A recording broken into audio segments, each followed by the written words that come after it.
नमस्कार, मैं रविंद्र सिंह एक बार फिर आप सबके बीच में लेकर के आया हूँ एक बहुत ही प्यारी और बेहतरीन वीडियो जिसमें हम सीखने वाले हैं 10वीं और 12वीं क्लास के जो बोर्ड में आने वाले क्वेश्चंस हैं मैथ्स के, उनके बारे में हम बात करेंगे।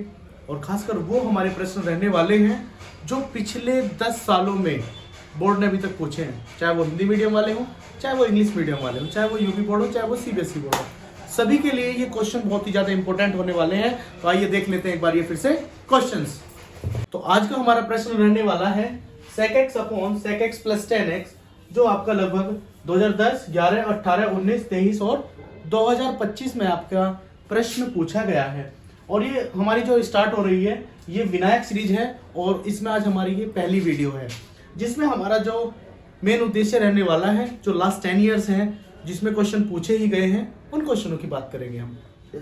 जैसे कि आपको दिखाई दे रहा है कि बहुत ज्यादा महत्वपूर्ण प्रश्न है। आइए देखते हैं इस प्रश्न को। और यकीन मानो, जैसे ही आप वीडियो के लास्ट तक पहुंचोगे या आपका जो लास्ट प्रश्न होगा आप खुद देख करके कह दोगे कि वास्तव में मजा आ गया। तो आइए देखते हैं प्रश्न को हमारा। sec x upon sec x plus 10x आपको दिया हुआ है। सबसे पहले हमें क्या करना है बेटा, सबसे पहले हमें करना होगा कि हमने क्या करा, sec x अपॉन ये sec x प्लस 10x आपने एज इट इज लिख दिया। अब आपको करना क्या है, सबसे पहला काम है कि जो sec x प्लस 10x है यहाँ पर प्लस दिया हुआ है, आप इसके विपरीत चिन्ह से ऊपर नीचे मल्टीप्लाई करेंगे। इट मींस यहाँ पर हो जाएगा sec x माइनस 10x और नीचे भी क्या हो जाएगा बेटा, sec x माइनस के 10x। यानी कि यहाँ पर अगर माइनस प्लस का दे रखा है तो मल्टीप्लाई हमने किससे करी, माइनस के चिन्ह से करी। कोई दिक्कत है बेटा? आई होप आपको समझ में आ गया होगा। तो मल्टीप्लाई कर लेते हैं अब इसकी। sec x की sec x में जैसे ही मल्टीप्लाई करेंगे तो ये हो जाएगा sec square x। sec x की आप मल्टीप्लाई करते हो किसमें, 10x में, तो ये हो जाएगा sec x into 10x। Upon में कितना हो जाएगा, अब ध्यान से देखेंगे ये कॉन्सेप्ट बना है बेटा a प्लस b और ये a माइनस b। आपको पता ही होगा कि a प्लस b और a माइनस b का मतलब क्या होता है, a स्क्वायर माइनस के b स्क्वायर, ये फॉर्मूला होता है। तो यहाँ पर ये लिखा हुआ है तो नीचे लिखेंगे आप sec स्क्वायर x माइनस के 10 square x, sec square x minus के 10 स्क्वायर x, यहाँ पर ये लिखा हुआ है। और आपने फॉर्मूला भी पढ़ा होगा कि sec स्क्वायर x माइनस के 10 स्क्वायर x बराबर कितना होता है, 1 होता है। sec स्क्वायर x माइनस के 10 स्क्वायर x बराबर कितना होता है, 1 होता है। तो आइए देखते हैं इस क्वेश्चन को कि sec स्क्वायर x माइनस के sec x इंटू 10x, जिसमें कि इसकी वैल्यू हमारे पास कितनी है बेटा, इसकी वैल्यू है हमारे पास 1। तो यहाँ पर लिखेंगे आप sec square x minus sec x into 10x और ये इसकी वैल्यू कितनी हो जाएगी, यहाँ पर 1 हो जाएगी। कितनी हो जाएगी, 1। और साथ के साथ कितना चल रहा है हमारा, dx चल रहा है। तो आइए देखते हैं इसको। अब इनको सेपरेटली दोनों को अलग अलग लिख लेंगे। यहाँ पर रहने वाला है आपका sec स्क्वायर x, यहाँ पर dx हो जाएगा और यहाँ पर हो जाएगा sec x इंटू 10x होने वाला है। अब देखो sec स्क्वायर x, जैसे कि आपको पता है sec स्क्वायर x का जो इंटीग्रेशन होता है बेटा वो होता है आपका 10x। कितना होता है, 10x। sec स्क्वायर x का इंटीग्रेशन होता है बेटा 10x। कितना होता है, 10x। और यहाँ पर माइनस का चिन्ह आप यहाँ पर माइनस का लगा देंगे। और sec x into 10x, sec x into 10x का जो इंटीग्रेशन होता है बेटा वो होता है आपका sec x। कितना होता है, sec x। और ध्यान रखें कि जब आपको लिमिट्स नहीं दी होती, अगर आपको प्रश्न में लिमिट्स नहीं दी रखी है तो आप इसको सोल्व करने के टाइम में लास्ट में यहाँ पर सी लगा देते हैं और इसी के साथ ही आपका आंसर हो जाता है। आई होप आपको क्वेश्चन बहुत अच्छे तरीके से समझ में आया होगा। आइए देखते हैं इस तरीके का अगला प्रश्न। आइए देखते हैं हमारा अगला प्रश्न जो कि दिया हुआ है इस तरीके से कि sin square x minus cos square x upon में दिया है sin square x into cos square x। Question बहुत, जैसे कि मैंने बताया है, मैंने आपसे वादा किया है कि इस वाली सीरीज में यानी कि विनायक सीरीज में वो प्रश्न रहने वाले हैं जो एग्जाम में आने ही हैं। तो आइए देखते हैं, जैसे कि इसमें सन लिखा भी हुआ है कि 2018, 22, 23 और 2024। तो कहीं ना कहीं बहुत अच्छा क्वेश्चन है। आइए समझते हैं और बहुत ही बेहतरीन तरीके से होने वाला है और वीडियो के अंत तक जुड़े रहे। sin square x, first of all आपको क्या करना है, इसको सेपरेटली अलग अलग कर देना है। तो क्या हो जाएगा, sin स्क्वायर x अपॉन हो जाएगा sin square x into cos square x minus यानी कि dx लिख देंगे, इंटीग्रेशन यहाँ पर हो जाएगा cos square x upon sin square x into cos square x और यहाँ पर आपको जाएगा dx। बहुत ही प्यारा क्वेश्चन रहने वाला है। और जैसे कि आपको पता है sin स्क्वायर एक्स से ये कट हो जाएगा और यहाँ पर 1 upon cos square x. 1 upon cos square x का मतलब क्या होता है बच्चों? sec square x. कितना होता है?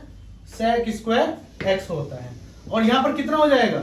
cos से cos कैंसिल होने वाला है, तो 1 अपॉन साइन कितना बनेगा? ये 1 अपॉन साइन होने वाला है। और 1 अपॉन साइन का मतलब क्या होने वाला है? 1 अपॉन साइन मतलब कोसेक स्क्वायर एक्स होने वाला है। 1 अपॉन साइन मतलब कोसेक स्क्वायर एक्स होने वाला है। तो आइए लिख लेते हैं इसे, कोसेक स्क्वायर एक्स और ये आपका dx। तो सेक स्क्वायर एक्स की यदि मैं बात करूं तो सेक स्क्वायर एक्स का इंटीग्रेशन प्यारे बच्चों होता है tan x। कितना होता है?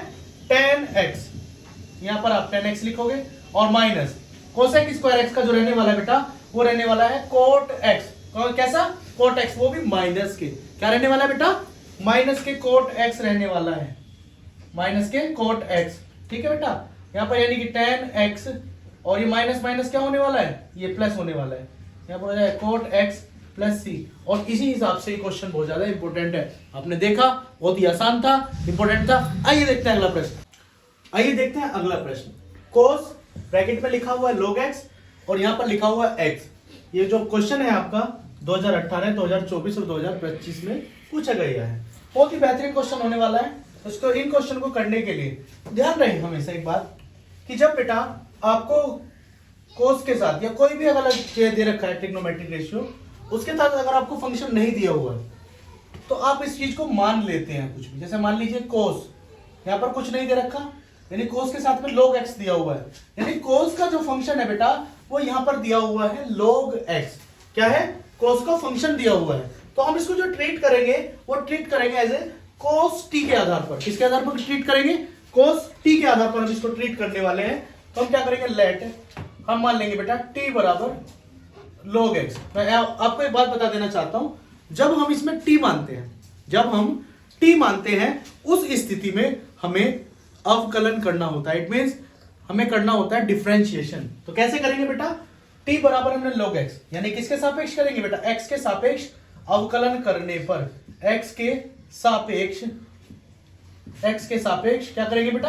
अवकलन करेंगे। अवकलन करने पर जब आप x के सापेक्ष अवकलन करते हो तो यहां पर हो जाता है dt अपॉन dx होने वाला है। और जो log x का जो अवकलन होता है बेटा वो होता है 1 अपॉन x। कितना होता है? 1 अपॉन x। अब एक चीज और समझेंगे कि अगर मुझे dt की वैल्यू निकालनी है तो dt की वैल्यू कितनी हो जाएगी? dx की मल्टीप्लाई उधर होगी, यानी dx, यानी इसको बोल सकते हैं 1 अपॉन x और ये आपका dx रहने वाला है। अगर मैं इस क्वेश्चन के आधार पर अगर चेक करूं तो यानी कि 1 अपॉन x ये किसकी वैल्यू है? dt की वैल्यू है। तो क्वेश्चन होने वाला है I बराबर इस log x की जगह आपका आ जाएगा बेटा यहाँ पर कितना? यहाँ पर आने वाला है t। कितना आने वाला है? t। log x की जगह कितना आ गया बेटा? यहाँ पर t आ गया। और 1 अपॉन x dx का मतलब कितना होने वाला है? dt होने वाला है। तो यहाँ पर ये dt आ गया। और यदि मैं बात करूं इसकी, cos का जो समाकलन होता है, cos का जो समाकलन होता है वो होता है आपका साइन। क्या होता है बेटा? साइन होने वाला है, यानी कि I बराबर हो जाएगा बेटा। और ध्यान रहे जब समाकलन हो जाता है तब हम ये वाला जो साइन होता है इसको हटा देते हैं, यानी कि क्या हो जाएगा यहाँ पर? साइन t होने वाला है। और एक चीज और, जब हम t में आंसर देते हैं तो हमें t में आंसर नहीं देना, तो हमें देना होता है कि जिसके शुरुआत में हमने क्वेश्चन शुरू किया था, यानी कि x में फंक्शन है तो हम इसको क्या करेंगे? t में ना दे करके आंसर जो लिखेंगे उसका x में लिखेंगे। यानी कि हम ये जो हमारे पास t है, इस t का मान जो हमने शुरुआत में माना था तो हम फिर से रख देते हैं। तो I बराबर हो जाएगा बेटा ये साइन, और इस t की जगह आने वाला है log x और यहाँ पर प्लस c होने वाला है, और जो कि इसका राइट आंसर होने वाला है। आई होप आपको समझ में आया होगा। और एक चीज और ध्यान रखना है, इस तरीके से हमने लिखा साइन log x, यहाँ पर ब्रैकेट लगा देंगे और ये प्लस c इसका राइट आंसर हो जाएगा। आइए देखते हैं अगला प्रश्न। देखते हैं अगला प्रश्न जो कि बहुत ही बेहतरीन होने वाला है। प्रश्न दिया हुआ I बराबर cos x upon sine square x। बहुत ही प्यारा प्रश्न है, कैसे सोल्व करना है उसको थोड़ा समझते हैं। तो हम क्या कहा, जैसे कि मैंने बताया कि जब हम किसी चीज को मानते हैं तो मानने की स्थिति में आपको हमेशा क्या करना पड़ता है बेटा? अवकलन करना पड़ता है। क्या करना पड़ता है? अवकलन, यानी कि डिफरेंशिएशन आपको करना पड़ता है। डिफरेंशिएशन हमें इस तरीके से सोचना है कि हमारा आंसर वो ही आ जाए जिसकी हमें डिमांड है। जैसे कि अगर मैं बात करूं, इसमें t मानने वाली बात करूं तो हम इसमें टी मानेंगे बेटा साइन एक्स। साइन एक्स का जैसे ही आप अवकलन करोगे तो आपको पॉजिटिव कोस मिल जाएगा। लेकिन यदि मान लीजिए कई बार हमारे माइंड में ये क्वेश्चन बनता है कि क्या हम सर इस स्थिति में कोस को टी मान सकते हैं? मेरा जवाब होगा बेटा नहीं। क्यों? क्योंकि जब आप कोस को अवकलन मतलब टी मानोगे और कोस का अवकलन करोगे आपको आंसर मिलेगा बेटा किसमें? नेगेटिव आंसर मिलेगा, जो कि हमारे क्वेश्चन में नहीं दिया हुआ। यानी कि एक टेंशन और ले लेनी है, तो इससे कोई बेनिफिट नहीं होने वाला। तो इसलिए हम टी को क्या मानेंगे? साइन एक्स को मानेंगे टी। तो टी बराबर कितना हो गया यहाँ पर? साइन एक्स होने वाला है। तो जैसे आप इसका अवकलन करोगे वही एक्स के सापेक्ष यहाँ पर होने वाला है D T upon D x, और साइन एक्स का जो अवकलन होने वाला है वो कितना होने वाला है? Cos x. और यहां से dt की जो वैल्यू आ जाएगी वो आ जाएगी कोस एक्स डी एक्स। क्या होने वाली है? कोस एक्स डी एक्स इसकी वैल्यू होने वाली है। और dt बराबर हो गया आपका कोस एक्स डी एक्स, और तब आप क्या लिखेंगे यहाँ पर? i बराबर होने वाला है ये इंटीग्रेशन। यहाँ पर देखेंगे ध्यान से कि cos x D x, cos x D x की वैल्यू कितनी होने वाली है? dt होने वाली है। कितनी होने वाली है? dt वैल्यू होने वाली है, यानी कि dt अपॉन और साइन स्क्वायर एक्स। यदि हमने देखा t बराबर साइन एक्स है, लेकिन यहाँ पर स्क्वायर दिया हुआ है, तो उसका मतलब क्या है? ये साइन स्क्वायर एक्स, यानी कि आपका टी स्क्वायर। कितना है ये? T square. यानी कि अगर मैं बात करूं 1 अपॉन टी स्क्वायर की, तो बेटा 1 अपॉन टी स्क्वायर का जो इंटीग्रेशन होता है वो होता है आपका माइनस के 1 अपॉन टी। कितना होने वाला है 1 अपॉन टी स्क्वायर का? माइनस के 1 अपॉन टी। आप यहां पर रखेंगे माइनस के 1 अपॉन टी। और ये जैसे ही आप टी की वैल्यू पुटअप करते हो, किसकी वैल्यू? टी की वैल्यू जैसे आप पुटअप करते हो तो टी का मतलब हो जाता है बेटा साइन एक्स, यानी कितना हो जाएगा? यानी कि माइनस के 1 अपॉन साइन एक्स, और यहां पर आ जाएगा प्लस सी, और जो किसका आंसर होने वाला है। आई होप आपको क्वेश्चन समझ में आया होगा। इसी तरीके के और भी प्रश्न आपको जल्दी ही वीडियो के माध्यम से देखने को मिलेंगे। तब तक के लिए धन्यवाद, थैंक यू, और आगे की वीडियो के लिए इससे जुड़े रहे। और यदि आपको वीडियो अच्छी लगी है, कंटेंट आपको पसंद आया है, क्वेश्चन सोल्व करने का तरीका आपको समझ में आया है, तो चैनल को लाइक करें, सब्सक्राइब करें और कमेंट करना ना भूलें। धन्यवाद।